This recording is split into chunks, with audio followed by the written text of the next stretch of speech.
need improvement on, and we spotted where we need to improve on. We're looking forward to start the season really. Games, whether we win or lose, we have the same attitude, and yeah, we just enjoy it really. It can only get better, and I think with Craig's training that this team's just going to grind like leaps every single training session. I think we'll improve. I'm looking forward to getting a lot of wins here. How we didn't know each other at the start, some of us, and now we're bonding like we've known each other for years. It's brilliant, and we've been showing that on the pitch. So we've been supporting each other, communicating with each other. It's not been a quiet game at all when we played. It's always been loud and positive, which is always good.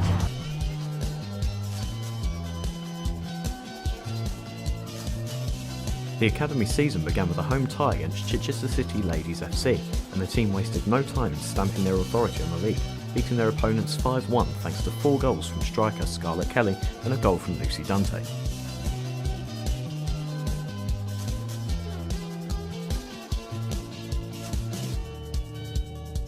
It rarely gets a bigger occasion for Gillingham than a visit from noisy neighbours Millwall, and the Gills made sure to keep the bragging rights, with a brace from Emily Arnold and a goal for Hannah Tyler contributing to a 6-1 victory at Beechings Cross.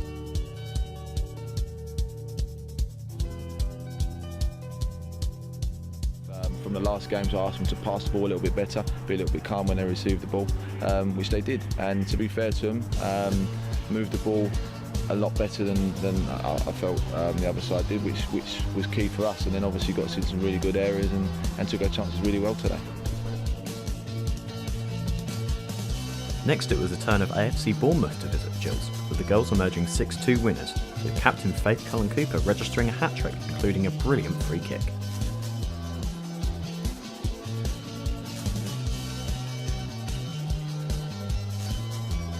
So positive at the start, we kept going, we kept fighting, and we got our goals from it. We got our goals from set pieces that have been working in training.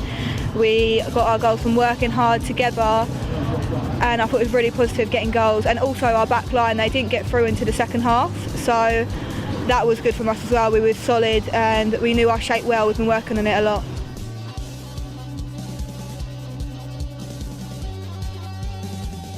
After Bournemouth, the Gills had a break from the league, but they were by no means getting any time off.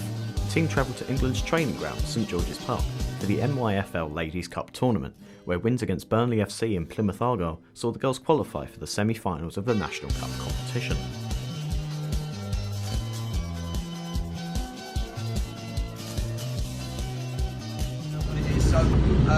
Just so you know, before you ask me loads and loads of times, you'll probably have to book another day off work at some stage, because, as I said, you keep going, so you're in the semi-final. Well done, girls, deserved it.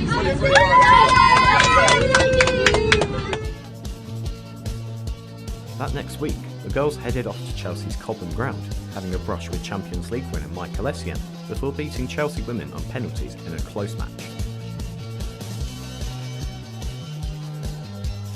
I think going into Christmas, we've got a really upbeat team at the moment. We've won quite a few games, and it's going into Christmas winning is a really good feeling right now.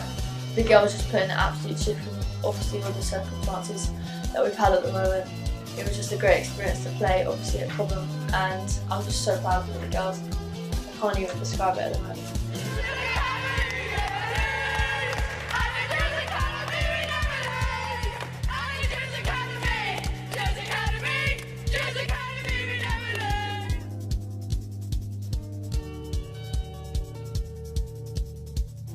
After a break for Christmas and a narrow loss on penalties to Barton and Peveril in the AoC Cup, came a trip the girls will never forget, the semi-final versus Sunderland.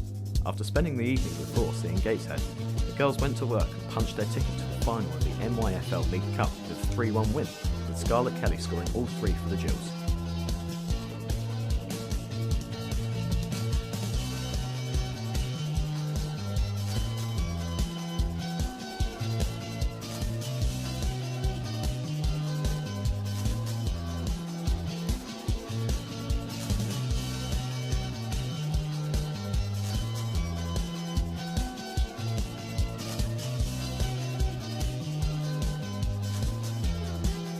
During a tour around the Stadium of Light after the match, Captain Faith had this to say. Working hard won the game today. They were the good Sunderland side, but we came out better and I couldn't be prouder.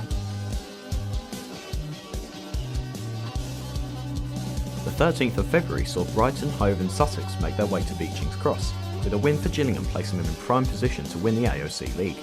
Olivia Kavanagh notched her first AoC goal in what ended up being a 3-0 win for the Gills.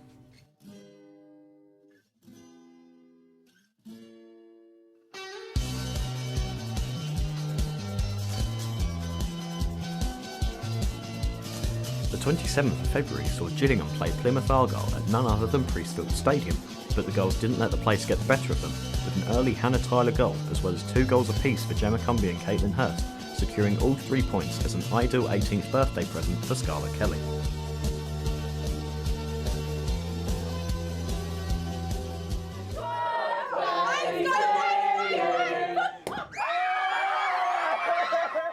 All of them, to be honest with you, showed exactly what they can do to their family and friends, which is great. I'm really proud and really pleased for them for that. I think it started off a little bit slow, but when the girls got into it, then they just started to play their normal football, Yeah, when the nerves started to settle, you could see them playing the football that they've been playing all season. So. And then when they got into that flow, they just started popping it about. And then when the first goal went in, that's just like Pal said, the nerves settled and they just started popping it about again. Next came the turn of Lewes FC to make the trip to Beechings Cross, with a win for the Gills pushing them within touching distance of the AoC title. An early goal from Gemma Cumbie and a brace from Caitlin Hurst secured a vital 3 points for the Gills that day. I actually really like striker because I like running, basically. Road runner, as they call me. Yeah. I really like it, so I feel like I could get a few more goals for them, as I have experience from Sundays where I play striker, so it's building confidence up for me. The week after a tough loss to Millwall FC, the Gills put things right with a second victory over AFC Bournemouth. An early Gemma Cumbie free kick was compounded by goals from Caitlin Hurst and Olivia Kavanagh, with Scarlett Kelly also scoring and setting up one for Caitlin on her return from injury.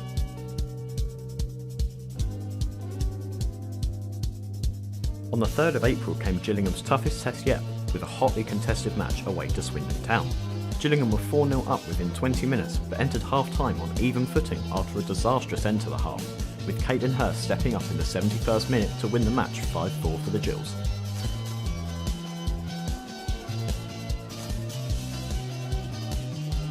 The team's final league match of the season came at home to NYFL leaders Chelsea FC, but the match was anything but close. After Gemma Cumbie drilled home an early penalty, Chelsea were routed and the floodgates opened, with Gills scoring 16 goals to put themselves top of the league on goal difference.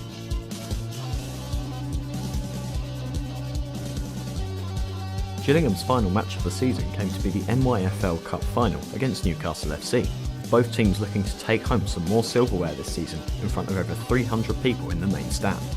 After a bright start where Gillingham looked to be ahead of their opponents, nearly breaking through on goal numerous times, Newcastle stamped their authority on the match with a goal just before the end of the first half. The Magpies would double this lead in the 66th minute, but the Gills were not giving up and found a reply in the 88th minute via substitute Stephanie Adby. Unfortunately, Newcastle would shut up shop and walked out winners, with Gills goalkeeper Cara Davis being awarded Player of the Match. The Gills would end the season champions of the AoC South East, NYFL South and runners-up in the NYFL Cup.